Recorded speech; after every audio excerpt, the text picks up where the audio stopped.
anything that happens in the NBA world, it's like a huge ripple effect seems to happen. It's kind of weird. More than in maybe any other sport, because I guess the NBA Twitter is the one that's most viewed and off the charts and liked and retweeted and whatever. More than the NFL, more than any sport. It's kind of wild. Yep.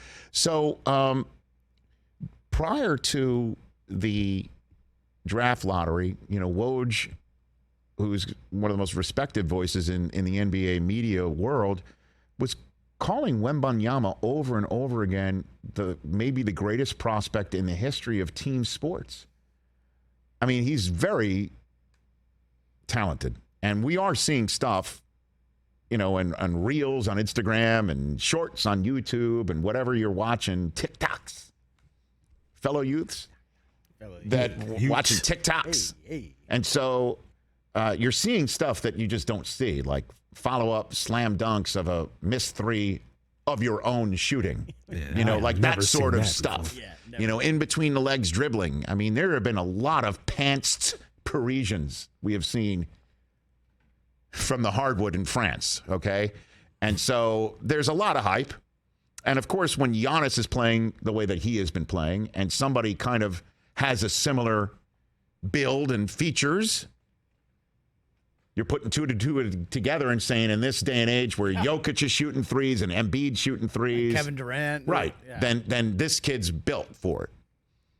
But that said, I mean, that is a tall order, like the greatest prospect in the history of team sports, especially when you're talking about a sport that features LeBron James. And I remember all that hoopla. Who's still playing. By the way, tonight in Game 2 of the Western Conference Finals in year 20, as now the greatest scorer in the history of the association, passing Kareem, who, as Jim Jackson said in Hour Number 1, kind of was a big prospect himself coming out of college, Mr. Alcindor. So Damian Lillard took to Twitter. And he's like, I was in 7th grade when they was hyping Bron on ESPN. By the way, I know how, I'm going to sound here. MF still at the top 20 years later. Stop playing with dude, brah.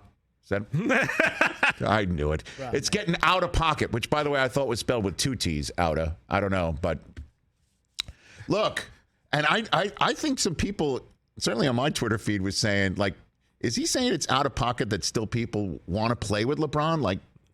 Like, stop playing with him because he's now in year 20, he's still killing us? No.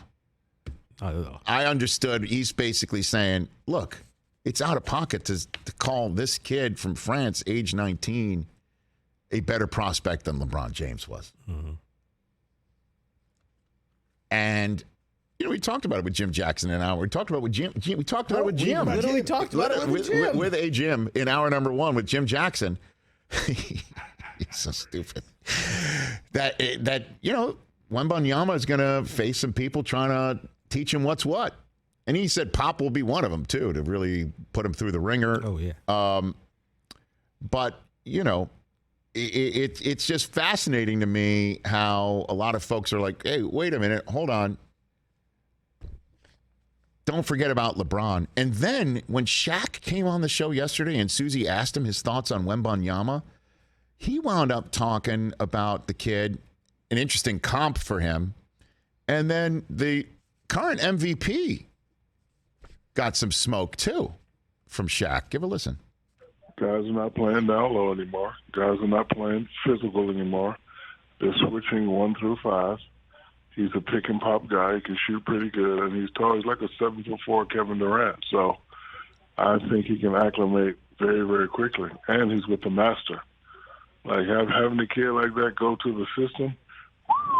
Yeah. That's what I call the Spurs, the system. Having a kid like that go to the system, I think people better watch out. If this was our era and banging, he'd be chicken noodle soup. Like kind of light, but like I'm watching how these guys play now.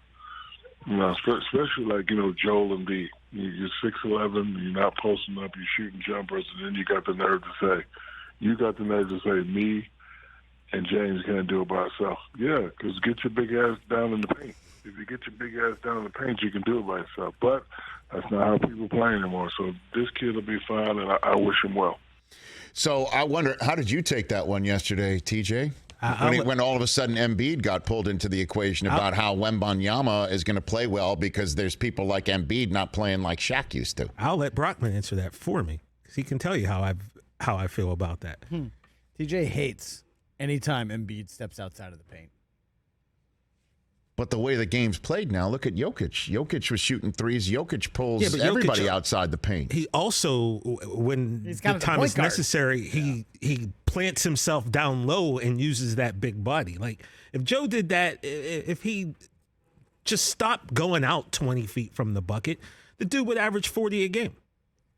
And I love him. He's, like I said, he's probably my favorite player, but sometimes it's frustrating to see him floating around the 3-point line and just go down low. And again, I just love how Wembanyama's eventual, drafting number 1 overall and conversation surrounding the draft lottery now rippling into the way the Sixers got bounced as Shaq is making this point.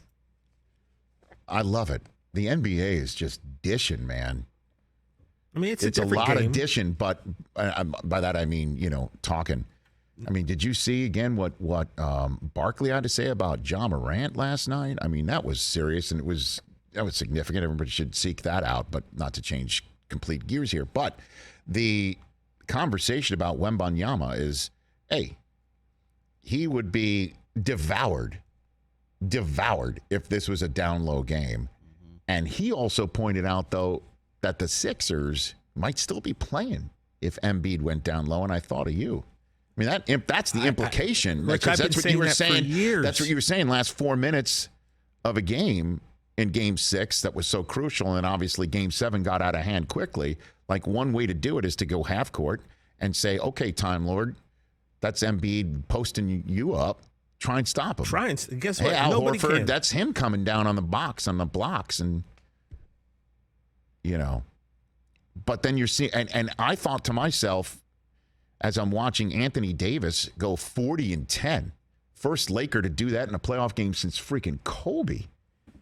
And it wasn't good enough because Jokic was too much to stop, that he needed Rui Hachimura to come help out, and that was very effective in the fourth quarter, and we might see that tonight. Played a good game. We might see that tonight from the jump. Like, it seemed like the Lakers figured stuff out a little too late in Game 1 about matchups, but they saw enough. This is a long marathon that I thought to myself that the guy who can maybe neutralize Jokic the best just got eliminated by the Celtics. But especially if you look at their one-on-one matchup this season, yeah. And I just found dominated. I just found this conversation about what Dame said prior to the lottery and what Shaq said after the lottery, just by Wembanyama being out there, just kind of gives you a glimpse of what's coming for the kid in the fall and how the NBA world is always churning and can just be spun in any different direction by some all-time greats like Shaq, and I think Lillard is too. Catch the Rich Eisen Show every single day on the Roku channel, 12 to 3 Eastern, for free.